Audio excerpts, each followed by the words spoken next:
바야흐로 우주 여행이 코앞에 와 있는 시대가 되었습니다. 각 나라와 민간 기업들도 굉장히 빠른 속도로 경쟁하며 우주 탐사에 앞서고 있지요. 그런데 여러분, 달에 처음으로 발자국을 남긴 사람이 누구일까요? 암스트롱이라는, 여러분 굉장히 많이 알고 계시죠. 1969년 7월 20일 요맘때 있었던 역사적인 사건입니다. 그런데 사실은 그보다 8년 전 61년 4월 12일 소련의 유리 가가린이라고 하는 우주 비행사가 우주를 처음으로 유인선에 사람이 타고 우주를 다녀오지요. 그때 지구를 보면서 지구가 참 푸르다라는 말과 함께 어찌 보면 서방 세계를 향해서 냉소와 조롱하듯이, 그런데 우주에 와봐도 하나님은 안 보이네, 이런 이야기를 했었습니다. 닐 암스트롱은 8년 후 69년에 달에 첫 발자국을 내디면서 이 우주에 하나님의 영광으로 가득 차 있다 하며 그는 아주 유명한 말을 남겼습니다. 이 발자국이 나 한 사람에게는 아주 작은 한 걸음이지만 인류를 위해서는 위대한 도약이 될 것이다. 여러분, 한 사람이 어떤 분야, 어떤 일에 첫 걸음을 내딛는다는 것은 참으로 부담스럽고 여러 반대도 있고 또 앞날을 예측할 수 없는 불가능한 그런 일로 여겨지는 가운데 위대한 첫 걸음의 도전은 훗날 우리에게, 후손들에게, 역사에게 어떤 길을 남길 것인지를 보여주는 것이죠. 사도행전 말씀을 계속 함께 읽고 있습니다. 초대교회가 승승장구하다가 스데반의 순교로 말미암아 큰 시험, 박해가 생기기 시작했습니다. 어찌 보면 초대교회 복음을 전하고 선교하는 일에 제동이 걸린 것이죠. 그런데 놀랍게도 이 일로 말미암아, 초대교회의 큰 박해로 말미암아 사람들이 여기가 좋사오니 하고 한 발자국도 움직이지 않았던 예루살렘으로부터 다시 유대로, 사마리아 땅으로, 온 땅으로 흩어지게 되었습니다. 어찌 보면 하나님의 관점으로 볼 때는 하나님께서, 농부 되신 하나님께서 씨앗을 이 땅에 뿌리듯이 좋은 땅에만 골라서 뿌리는 것이 아니라 척박한 땅에도, 돌짝밭에도, 길가에도, 가시덤불에도 주님은, 하나님은 그 복음을, 말씀을 뿌리듯이 이 흩어진 사람들을 통해서 예루살렘에서 한 발자국도 나가지 못하던 이스라엘의, 유대의, 사마리아의 땅끝까지 복음을 흐트러 전하고 있으시는 하나님의 위대하고 놀라운 역사를 보게 되는 것입니다. 여러분, 때때로 우리 인생에 내가 원하는 대로 내 인생이 풀렸다면 이런 생각을 할 때가 있죠. 잠시는 내가 좋아하는 대로, 내 계획대로 풀리는 것이 좋아 보일 수 있습니다. 그러나 여러분, 정말 내 인생이 내가 생각하고 계획한 대로, 내가 원하는 대로만 계속 풀렸다면 오늘 우리는 예수님을 그리스도로 믿고 이 자리에 나와 있을까요? 내 마음대로 내가 주인 되어 교만하게 살다가 하나님 없는 인생을 살다가 멸망의 길로 사라져 버렸을 것입니다. 그러므로 여러분, 때때로 내 인생에 가시가 찾아오고 내가 원하지 않는 일들이 어려움과 고난과 박해로 덮친다 할지라도 좀 더 크고 좀 더 놀라우신 하나님의 뜻을 바라보면서 여기 하나님의 뜻이 있다, 잠잠히 참아 기다릴 때 하나님께서 역사하시는 하나님의 방법이 있다는 것을 믿음의 눈을 열어 바라볼 수 있기를 간절히 소망합니다. 초대교회에 큰 박해가 있었으나 흩어진 사람들이 두루 다니며 복음의 말씀을 전하기 시작합니다. 사도행전 1장 8절에서 시계가 멈춰버리고 공간이 멈춰버린 이 예루살렘 교회를 향해서 이제 드디어 큰 박해 후에 그 흩어진 사람들을 통해 공간도 예루살렘에서 온 유대로 사마리아로, 오늘 특별히 사마리아 땅으로 복음의 역사가 이어지고 있음을, 첫 발자국을 빌립을 통하여 떼고 있음을 보게 되는 것입니다. 7 일꾼 헬라파 사람들로 다 뽑혔던 그 7 일꾼, 첫 번째는 스데반이었는데 그는 순교하고 맙니다. 이제 두 번째 빌립이 무엇을 하고 있습니까? 유대인들은 절대로 가까이 가지 않는 땅 사마리아, 개들처럼 여겼던, 상종하지 않았던 사마리아 사람들을 향해서 빌립이 8장 5절 사마리아 성에 내려가 첫 발자국을 떼고 있는 것입니다. 이 위대한 빌립의 첫 발자국이 예루살렘에서 온 유대와 사마리아를 향하신 하나님의 이 사도행전의 비전을 이루어가는 위대한 순종의 발자국이 되었음을 보게 되는 것이죠. 빌립이 사마리아 성에 내려가 그리스도를 백성에게 전파하니 오늘 드디어 사마리아 땅에 사마리아 사람들에게 복음이 전해지고 있습니다. 오늘 긴 본문의 말씀은 사마리아 땅에 복음이 전해진 이야기인데 크게 두 가지를 기억해야 합니다. 하나는 사마리아 땅에 나타난 복음의 역사가 어떠하였는가를 보여주시고, 또 거기서 아주 중요한 인물인 마술사 시몬을 통하여서 그 시몬의 회심과, 그러나 그 시몬이 아직도 연약하고 어리석고 세상의 관습과 문화를 아직 다 버리지 못하여 돈으로 성령의 권능을 사려고 한 이 모습을 통해서 오늘 성령님께서 우리 교회에, 사랑하는 여러분에게 주시는 하나님의 음성을 들을 수 있기를 바랍니다. 첫 번째로 빌립이 위대한 첫걸음 사마리아 성을 향하여 나아갔을 때 어떠한 일이 나타납니까? 6절 말씀을 보면 그 사마리아 사람들 무리가 빌립의 말도 듣고 행하는 표적도 보고 한 마음으로 그가 하는 말을 따르더라 말씀합니다. 여러분, 초대교회는 처음부터 끝까지 성령 충만함 가운데 말씀과 표적이 항상 함께 역사했습니다.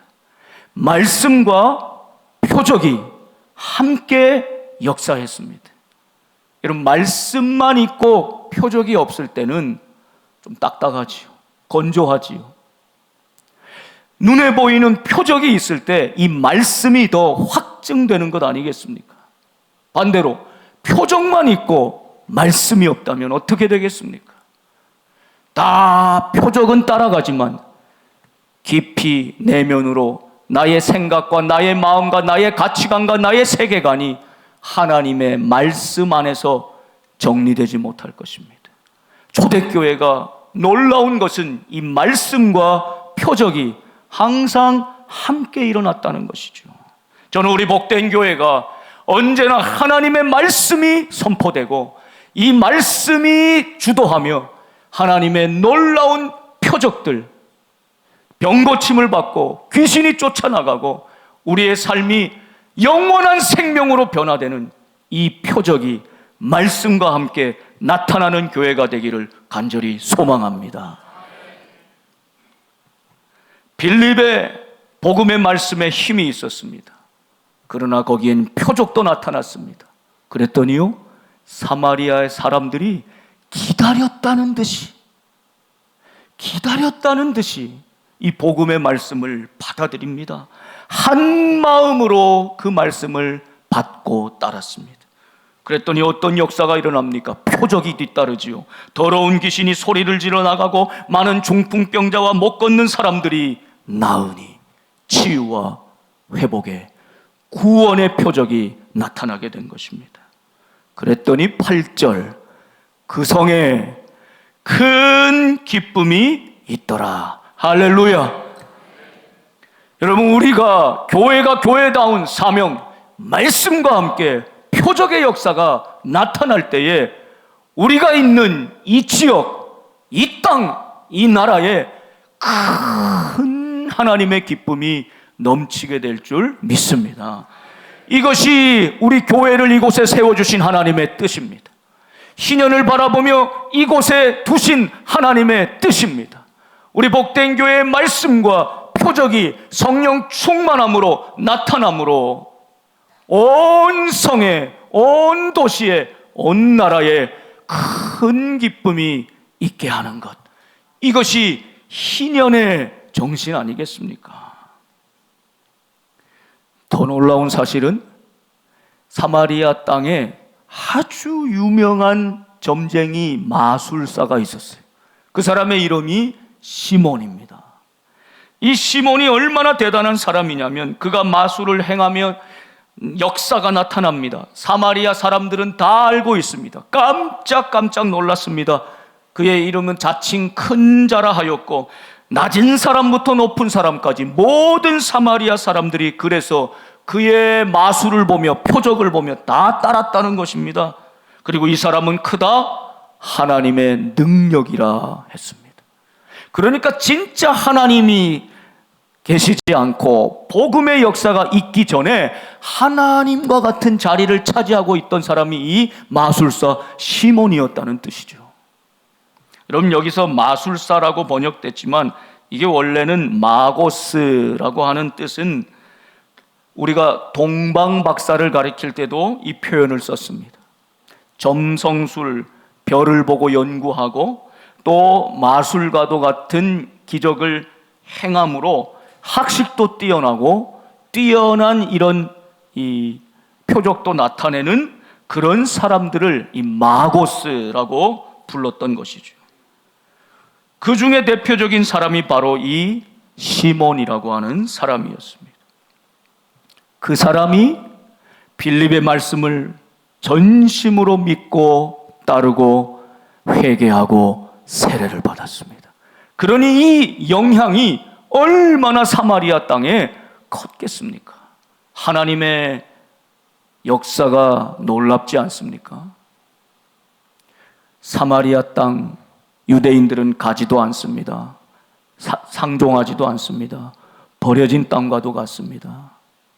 그런데도 오늘 빌립을 통해 첫 걸음을 내딘 그곳에서 가장 강력한 영향력을 가지고 있는 시몬이란 한 사람을 복음의 사람으로 변화시켜서 수많은 사람들이 그 모습을 보며 하나님 품으로 돌아오게 하시는 하나님의 놀라운 복음의 역사가 이 시몬을 통해 이루어지고 있는 것이죠.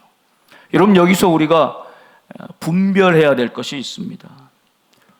표적과 하나님의 말씀에 따른 표적과 마술의 차이가 무엇인가라는 것입니다. 이 분별력을 갖지 않으면 우리가 신앙생활 하면서도 주술적이고 기복적이고 마술을 따라가는 그 신앙에서 벗어나지 못할 수 있기 때문입니다. 실제로 신앙생활 하지만 실제로는 이 주술과 마술을 따라가는 것 같은 신앙의 행태를 보이는 경우도 종종 있기 때문입니다. 여러분, 마술과 표적의 차이가 무엇일까요? 마술은 일시적으로 나타났다 나타날 수 있습니다. 그러나 표적은 하나님이 원하시면, 하나님이 허락하시면 지속적으로 역사하게 되어 있습니다. 마술은 아주 비인격적입니다. 마술사의 관심은 그 치료를 받아야 될 사람, 그 상대방에게 있지 않습니다. 그의 능력을 행사하고 그것으로 자신이 영광을 받고 그것으로 인하여 이익을 누리는 것, 여기에 관심이 있습니다. 그러나 표적은 어디에 관심이 있습니까? 그 사람에게 관심이 있습니다. 그 영혼에게 관심이 있습니다. 귀신에게 붙들려서 꼼짝달싹하지 못하는 그 영혼에게 자유를 주시고 생명을 주시려는 것, 이것이 표적의 뜻 아니겠습니까? 최근에도 보니까 참 안타까운 기사들을 보게 됩니다. 어떤 여성이 오랫동안 병중에 있는 남편 때문에 너무너무 고생하다가 한 기도원을 찾았어요. 거기서 어느 목사님이 상담을 하게 되고, 그래서 그분에게 어떤 대단한 능력이 있는 것처럼 여기면서 자신의 과거도 보고 미래도 예언하고 또 기도의 능력이 있다고 하니까 거기에 그만 쏙 빠지게 됐어요. 또 이분이 어느 그럴듯한 복지재단에 이사까지 하겠어요. 그러니 그럴듯해 보이는 거예요. 그런데 그로부터 한 3년간 이런저런 이유로 헌금을 명목으로 거의 5억에 가까운 돈을 갈취합니다. 그리고 그 여성이 빚에 허덕이다가 그만 자살로 생을 마감하게 됐어요. 그 일로 이분과 통화했던 수백 건의 통화가 기록이 나타나고 모든 사건의 전말이 드러났다는 것입니다. 여러분, 당장 눈에 보이는 내가 원하는 것을 해결해 줄 것 같은 거기에 목말라 따라가다 보면 그만 주술에 빠진 것처럼, 마술에 홀린 것처럼 그런 모습으로 인생이 참으로 안타까운 상황을 맞이할 수 있다는 것을 오늘 이 시대에도 보여주고 있는 것 아닙니까?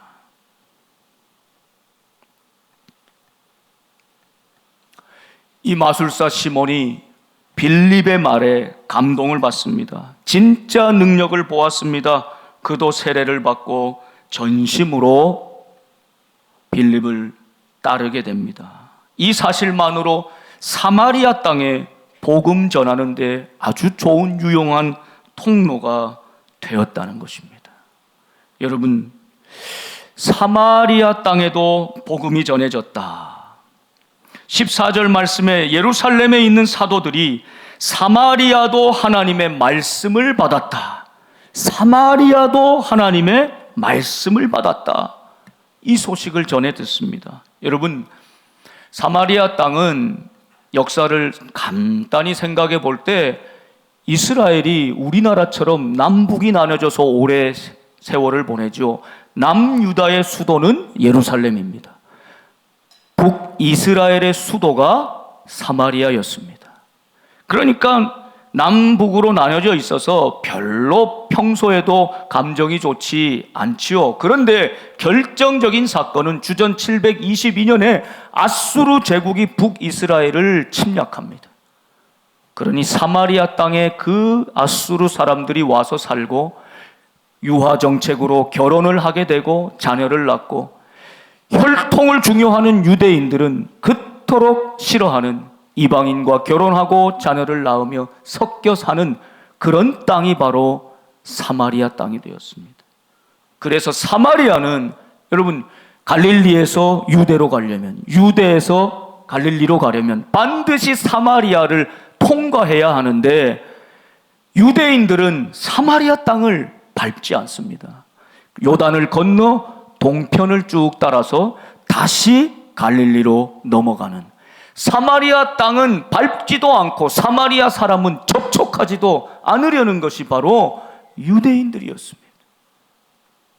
그런데 그 사마리아에도 하나님의 말씀을 전했다. 그 말씀을 받았다. 베드로와 요한을 이 예루살렘 교회가 파송합니다. 여러분, 요한이 얼마나 사마리아에 대해서 편협한 생각을 가지고 있었는지 잘 알 수 있는 사건이 누가복음에 나오죠. 누가복음 9장 52절에 보면 예수님을 위하여 준비하려고 사마리아인의 한 마을에 들어갔는데 예수께서 예루살렘을 향하여 가시기 때문에 사마리아 사람들이 받아들이지 아니하는 장면이 나옵니다. 당신 유대인이 우리 사마리아 땅 지나가지 마시오. 거부합니다. 여러분, 그랬을 때 야고보와 요한이 예수님께 뭐라고 하죠? 주여, 우리가 불을 명하여 하늘로부터 내려 저들을 멸하라 하기를 원하십니까? 불을 내려서 저 사마리아 땅을 완전히 태워버릴까요? 이렇게 이야기하고 있는 것입니다. 그런데 예수님께서는 돌아보시고 꾸짖으신 후에 함께 다른 마을로, 사마리아 사람들과 싸우거나 부딪히지 않고 다른 마을로 가는 모습이 나오지 않습니까? 이런 무엇을 보여주는 것입니까? 이토록 유대인들을, 특별히 지금 야고보와 요한은 뿌리 깊은 사마리아 땅을 향한 편견을 가지고 있었습니다. 절대로 그곳에는 복음을 전하고 싶지 않아요. 그곳에 하나님의 말씀을 전하고 싶지 않아요. 이것이 유대인들의 생각, 요한의 생각이었습니다. 그러나 여러분, 예수님은 어떻게 하십니까? 예수님은 일부러 사마리아 땅으로 찾아가시죠. 요한복음 4장에 보면 그 사마리아 땅에 야곱의 우물이 있죠. 수가성이 있습니다. 그곳에 한 여인이 다 낮잠을 자야 될 그 땡볕의 정오의 시간에 물을 기르러 나오지 않습니까? 예수님은 이 한 여인 때문에 사마리아 땅을 들어가시고 이 사마리아 여인에게 가서 말을 거십니다. 그리고 쭉 대화한 후에 이 여인이 당신은 선지자로소이다. 그리고 그에게 복음이신 그 자체이신 예수님께서 하늘의 복음을 보여주시고 전하시지요. 그리고 그 여인은 물동이를 버려두고 마을로 뛰어갑니다. 내가 그리스도 메시아를 만났다. 예수님은 당신이 그 땅, 사마리아 땅, 버려진 땅, 차별받는 땅, 배제된 땅, 낮고 천한 그 땅에도, 그 사람들에게도 주님은 찾아가시고 복음을 전하고 계시지 않습니까? 그러나 제자들은 그러지 못했습니다. 너희가 성령 받고 권능을 받으면 예루살렘, 유대, 사마리아와 땅끝까지 가라 말씀하셨음에도 불구하고 사도행전 1장 8절의 시계가 여기에 멈춰져 있는 것이죠.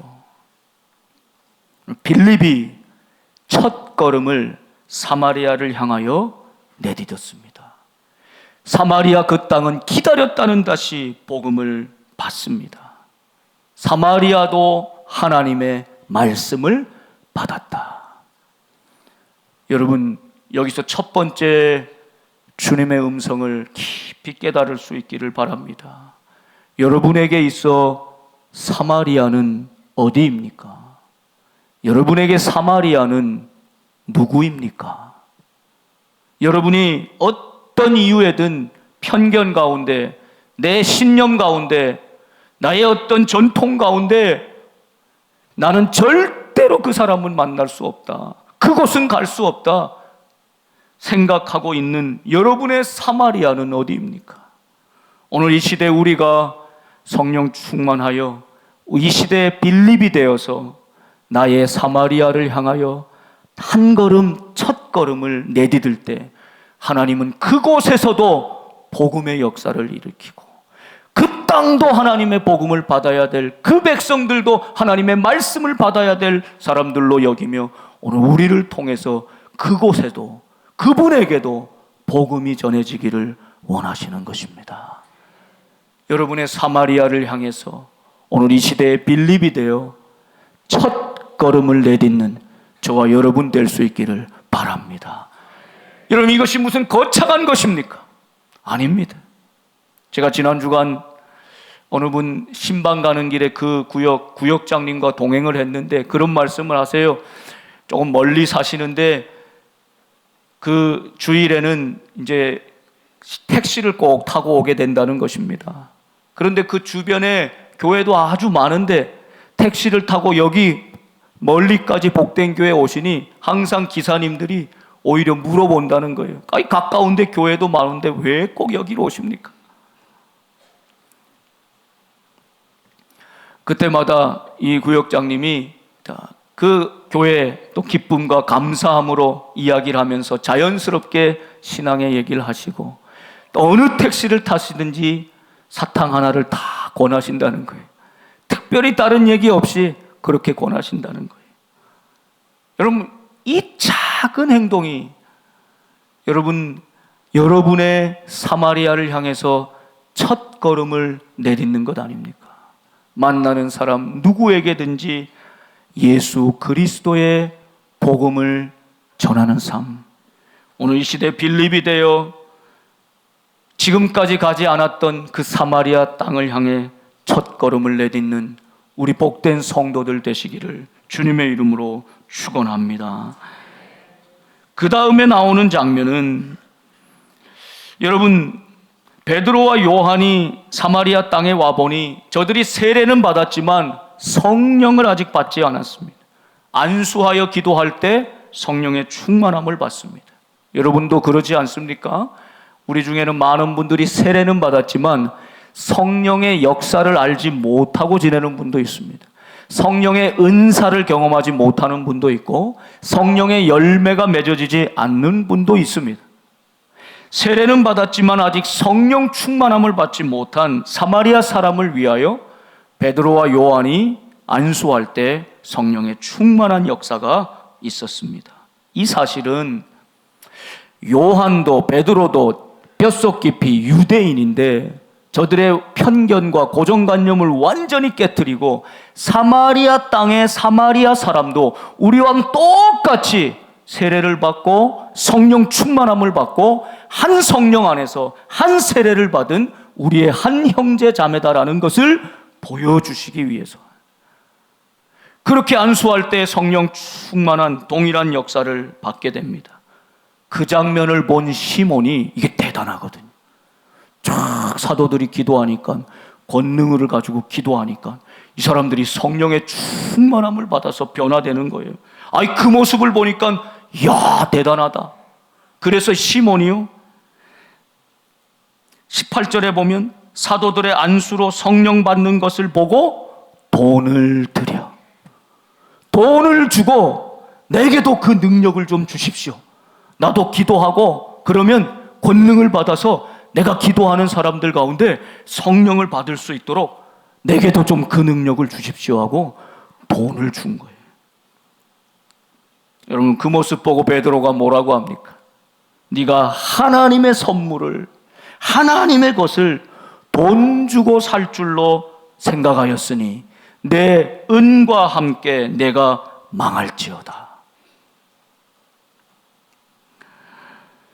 여러분, 저는 이 말씀을 보면서 먼저는 이 시몬의 모습이 참 세속적이고 인본적이고 물질 만능주의 같은 모습이 있지요. 그래서 오늘 우리가 이 말씀을 읽을 때는 거부 반응이 일어나지만, 그러나 여러분, 그가 살았던 세상과 그 문화 속에서 오랜 관행으로 여겨온 그런 모습 속에서 그는 돈 받고 예언도 해주고 점도 쳐주고 지금까지 그렇게 살아왔던 인생이기 때문에 이 사도들이 행하는 능력도 마치 돈을 주면 살 수 있을 것으로 여겼다는 것입니다.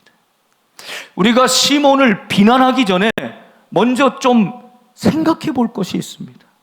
오늘 우리에게는, 오늘 나에게는 정말 값을 치르고라도 내 돈을 내서라도 이 하나님의 능력, 하나님의 성령을 갖고자 하는, 누리고자 하는 그 거룩한 욕심이 있는가라는 것입니다.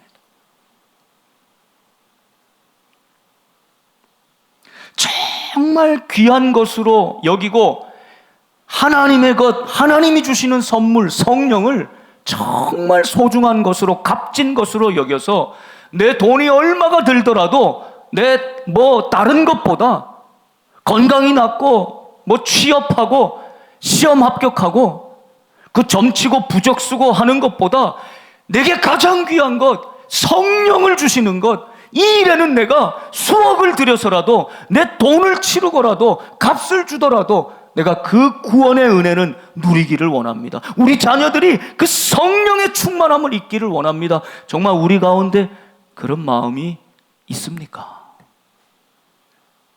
어찌 보면 시몬보다 오늘 우리가 살아가는 이 시대의 신앙인의 우리의 모습은 이 거룩한 욕심, 열망이 없는 그런 모습으로 살아가고 있는 뜨뜻미지근한 그런 모습으로 우리가 살아가고 있지는 않은지 내 스스로를 먼저 돌아보게 되는 것입니다.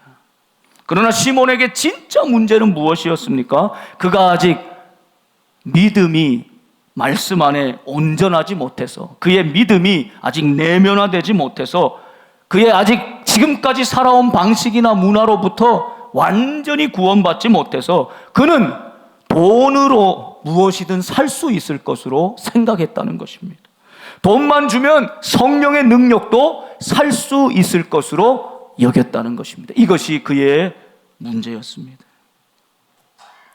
그래서 여러분, 그 시몬이라고 하는 이름의 뒤에 Y자를 붙이면 시몬이라고 하면 지금까지도 성직 매매하는 것을 나타나는 대명사가 되고 말았습니다. 베드로가 그에게 말합니다. 너는 하나님의 선물, 값을 매길 수 없는, 그래서 값을 붙일 수 없는 그 하나님의 선물을, 성령을 돈 주고 살 줄로 생각하였으니, 돈이면 다 무엇이든지 살 수 있고 될 수 있다라고 생각했으니 내 은과 함께 내가 망할지어다. 여러분, 이거 참 무서운 말씀이지요. 왜 은이라고 했을까요? 내 돈이라고 해야 되는데 왜 은이라고 했을까요? 은 30에 예수님마저도 팔아넘겨버린 가룟 유다가 떠오르지 않습니까?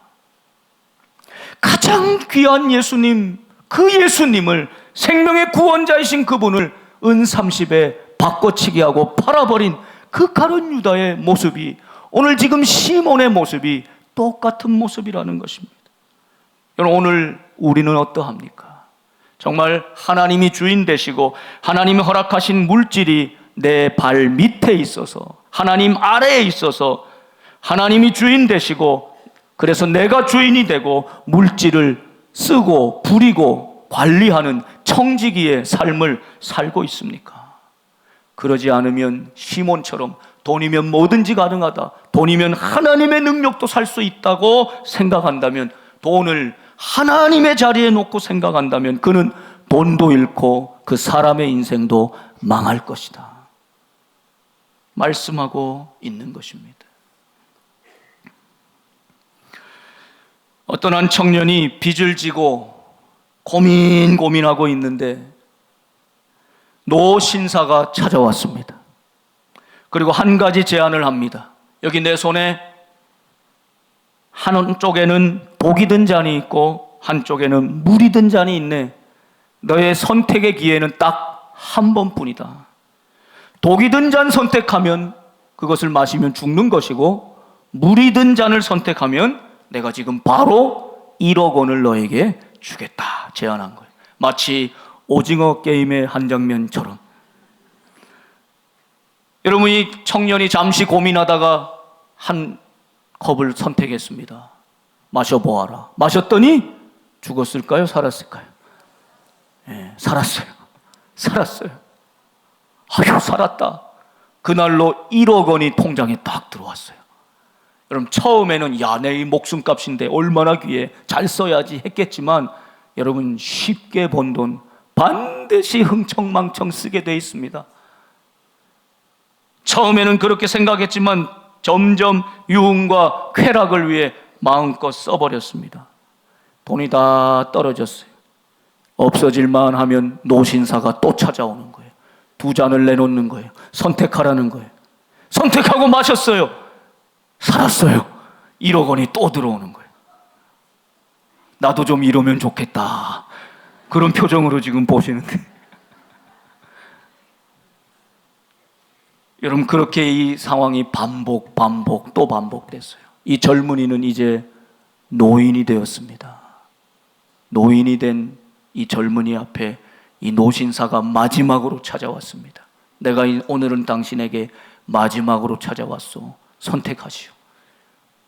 선택했습니다. 지금까지 뭐 한 번도 안 죽었으니 하고 탁 마셨어요. 어떻게 됐을까요? 죽었을 것 같은데 살았어요. 반전은 이것입니다. 그 나머지 한 잔을 마셔보게. 내가 지금 마신 것이 물이라면 나머지 한 잔은 독이죠. 이거 마시면 죽는 건데요. 그래도 이제 인생이 얼마 남지 않았으니까, 지금까지 그렇게 살아왔으니까 에라이 한번 마시자 하고는 눈 딱 감고 독이 든 잔을 마셨습니다. 어떻게 됐을까요? 살았어요. 예습하고 오셨어요?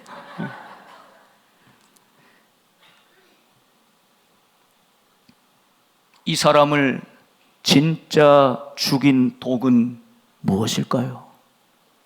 처음부터 애초에 독이 든 자는 없었습니다. 여러분, 이 사람을 진짜 죽인 독이 무엇입니까? 평생 이 돈의 노예가 되어서 살게 된 것입니다. 성실하게 땀 흘리는 인생, 하나님이 기뻐하시는 인생, 나의 귀한 것을 타인에게 나누어 주는 그 중요한 삶의 의미와 가치를 다 놓쳐버리고 그냥 허랑방탕하여 오래 살았으나 아무것도 남김없이 그냥 죽게 되는 진짜 독을 마시고 산 것입니다.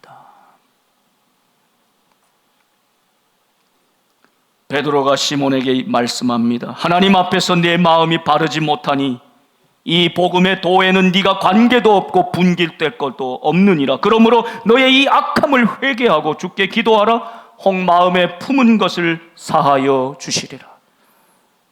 그가 간절히 하나님 앞에 기도하지요. 그리고 두 사도가 여전히 사마리아에서 복음의 말씀을 전하는 말씀으로 오늘 말씀을 맺고 있는 것입니다. 여러분, 돈이 없을 때 행복하고 바르게 살다가 그 돈이 좀 생겨서 그만 타락하고 변질되는 인생을 너무나 자주 목격하게 됩니다. 돈은 우리 인생에 꼭 필요하지요. 돈은 중요합니다. 그러나 그 돈이 하나님의 자리를 차지할 때 우리는 이 청년처럼 평생 돈의 노예가 되어 독을 먹고 살아가는 것과 마찬가지의 인생을 살게 된다는 사실을 잊지 말아야 합니다. 교회도 마찬가지입니다. 초대교회가 은과 금은 내게 없지만 내게 있는 것 그리스도 예수 이름으로 세워진 교회인데, 은금이 없을 때 그리스도 예수의 이름으로 충만할 때 거기 은혜가 있었고 놀라운 능력이 나타났는데, 여러분, 오히려 재정이 풍성해질 때, 건물이 커질 때, 사역이 많아질 때, 여러분, 오히려 교회를 사랑하는 마음, 헌신하는 마음, 희생하는 마음 점점점 사라지고 있는 것입니다. 오늘 우리는 생명의 생수를 계속 마시고 있습니까? 아니면 독이 든 잔을 이게 독인 줄도 모르고 마시며 점점 죽어가고 있지는 않습니까?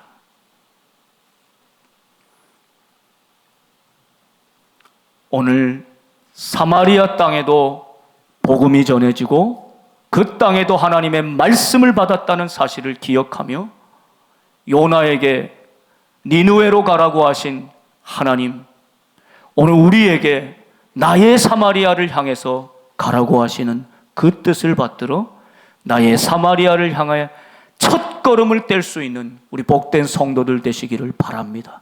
그분에게 다가가십시오. 그분에게 기도하고 그분에게 복음을 전함으로 오늘 이 시대에 빌립이 되기를 원합니다. 오늘 또 우리에게 주신 물질을 소중한 것으로 여기지만 우리의 발 아래 두고 주님이 기뻐하시는 것에 청지기로 바르게 사용할 때 교회도 살고 내 영혼도 살고 주님의 나라가 그 땅에도 이루어지는 놀라운 역사가 우리 복된 교회를 통해 이루어지길 주님의 이름으로 축원합니다. 기도하겠습니다.